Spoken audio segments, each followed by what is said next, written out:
That's the classic Autumn Leaves, and if you study jazz, that's probably one of the first tunes that you're going to learn. Partly because it really exemplifies a lot of musical techniques that you want to understand in comprehending the Great American Songbook and jazz harmony in particular. And so I want to walk you through this simple chord melody arrangement. It's introducing some chords that if you're a beginner, you may not be familiar with. It works its way up the neck a little bit, but it doesn't move too fast. The chord formations aren't really difficult to grab, and it sounds good. So let's take a look. First of all, I just want to play the opening melody.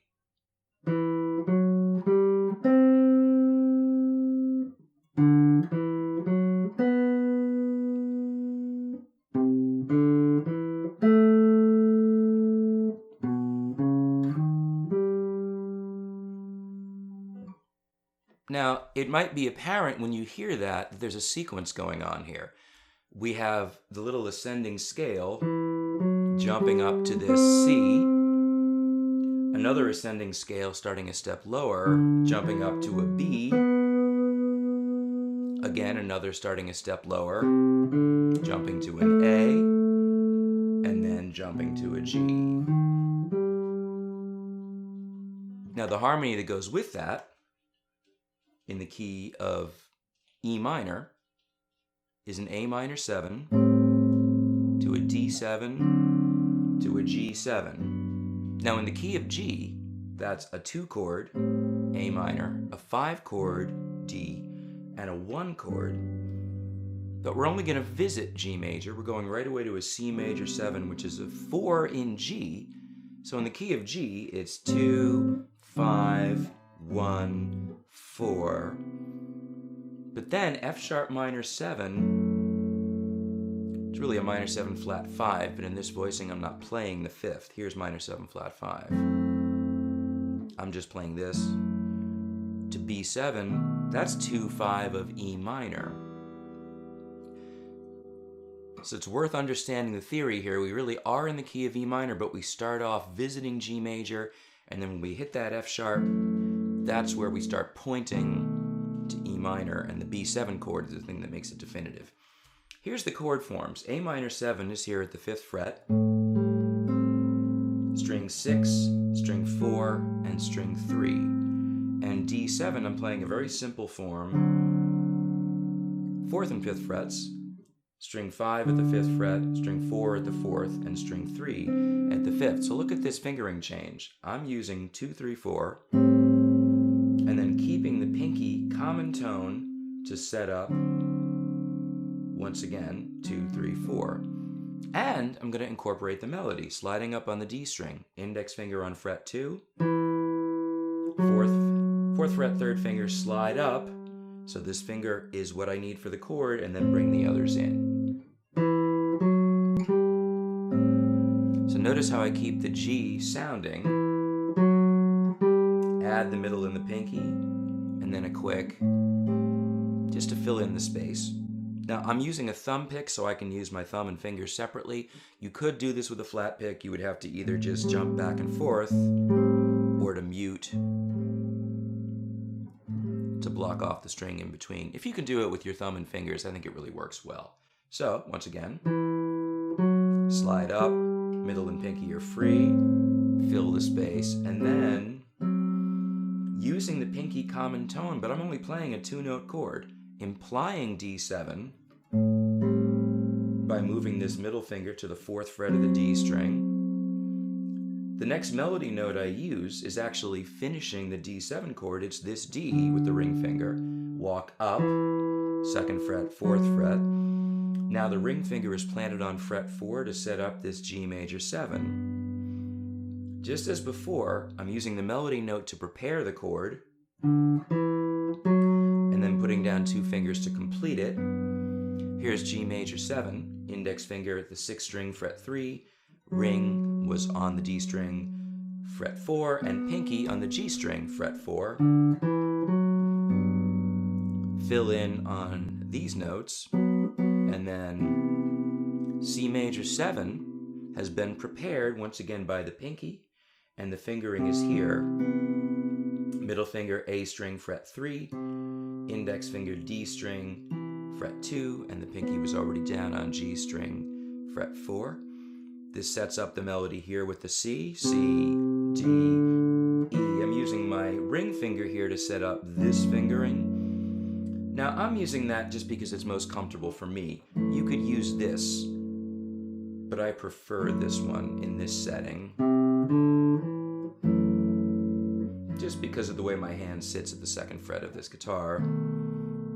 Shifting over to a B7, so here's F sharp minor 7. As I said, the harmony is really a minor 7 flat 5 in the chart, but I'm not playing the flat 5th. I'm just playing root, string 6, fret 2, the 7th, string 4, fret 2, and the melody note is the A, 3rd of the chord, string 3, fret 2, and then just setting up this little 3-finger B7 form, middle finger on the B, 5th string, 2nd fret, index on D sharp, D string, 1st fret, and the ring finger here on the A, 3rd string, 2nd fret. And then I'm going to slide up, but I'm going to use this B note since I'm already here, jump to this 4th fret on the A string, put down the ring finger to get this D sharp, and then setting up this E minor form, 2-finger shape, 7th fret of the A string, 5th fret of the D string. I could have played this open,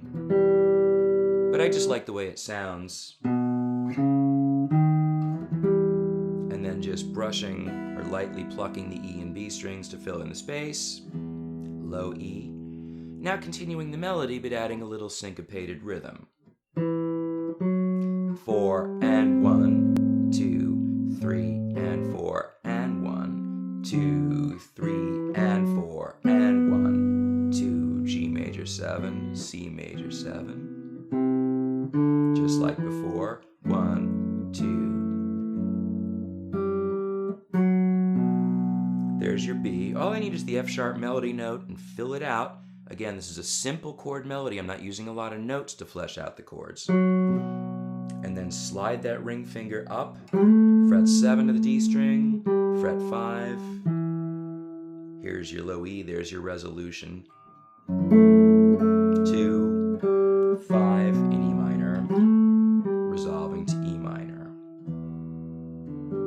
Once again, just filling the space with the open strings. Walking melodically up on the B string, fret 4, fret 5, setting up what is really most of an F sharp minor 7 flat 5. There's just no 7th in here. I have the F sharp, which is the melody note. I have an A, which is the 3rd. I have a C natural, which is the flat 5. Really, this is an F sharp diminished triad. But the melody note's going to be a B, so I'm going to jump down. Here's the triad.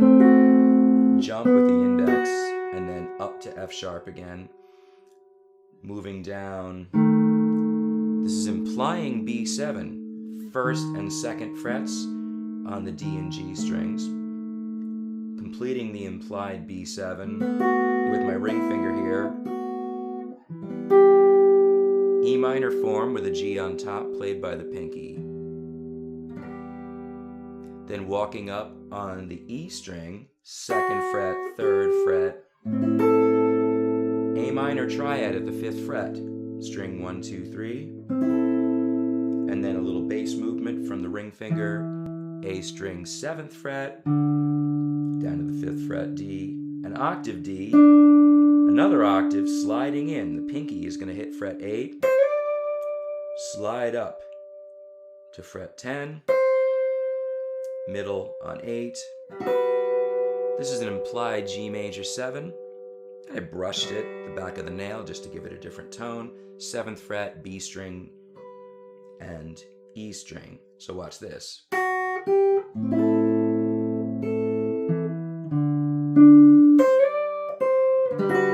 And then jumping down, 1st fret of the E string, 2nd fret of the E string, 3rd fret of the B string, and then notice my fingering. So from here, using 1 and 3 to keep 2 free for this bass note. Now, jumping up, 1st string, fret 6, fret 7, it's a little half step. Setting up a diminished triad here. This is 8th fret of the E, 10th fret of the B, 11th fret of the G, F sharp, A, and C natural, F sharp diminished. Jumping down to this F sharp minor 7 flat 5, which is also a form of diminished, really what sometimes is called a half diminished. Notice the fingering, index on the D string, fret 4, and then middle, ring, pinky on the 5th fret, 3rd string, 2nd string, 1st string. So we have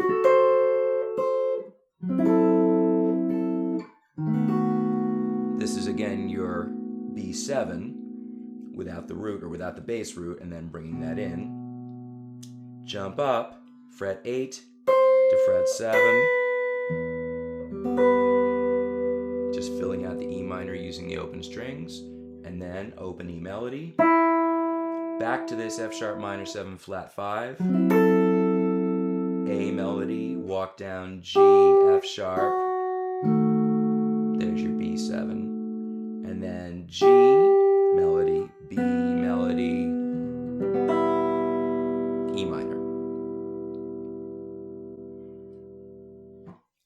Really pretty straightforward. So I'm going to go through and just play the chord changes and then play the arrangement. If you're looking at the tab, I'm taking some liberties with the rhythm because it's really appropriate in this kind of setting. But here's the chord changes first.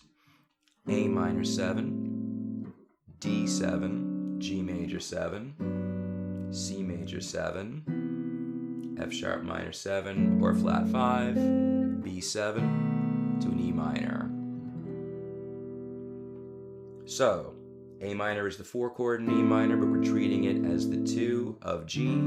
D7 is the 5 of G. G major 7. But we're really looking at this as a 3 of E minor. This is the transitional chord, really, though. The C major 7. It's like a flat 6 in E minor. 2 chord is the F sharp minor, or minor 7 flat 5. B7 is the 5. Resolving to E minor. Now we just have another 2, 5, 1.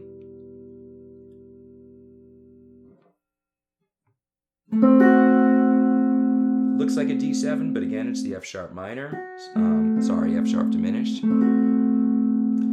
So 2, 5, 1, F sharp diminished, or F sharp minor 7 flat 5 to B7 to E minor. Then we have a 2, 5, 1 in G. A minor, D, G major 7. Then we go back to our diminished F sharp. Back to our B7, resolving to E minor. And once again, 2, 5, 1, F sharp, diminished, B7 is the 5, and back. So here's the arrangement.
Now, as jazz chord melody arrangements go, this is a very simple one. I'm not really taking many liberties at all with extended harmony. I'm not stretching things out very much. It's very straightforward by that standard anyway, but it's meant to be an introduction to this kind of thing and keeping the melody pretty straight. Now, you would certainly do more than this if you're really digging into the style, but the idea here is to give you an introduction. Teach you some chord forms you might not already know, and just give you something nice to play that if you are a intermediate player or not quite intermediate, it's definitely attainable, but a little bit of a challenge, and if you're not used to moving around the neck with these partial chords, this is a great introduction to this kind of thinking. Do keep in mind that you want to try to keep the emphasis on the melody, and because we can't have the kind of independence, at least playing this way, on a guitar that we would have with a piano, where you can play melody and then distinctly play chords against them, sometimes we're in the same register, so a note might be in the melody and the chord. This G, and then I'm hitting those notes again as accompaniment. So you have to balance it dynamically. Louder and softer. So it's also great practice for your touch. Again, I really would recommend playing this with your thumb and 2 fingers.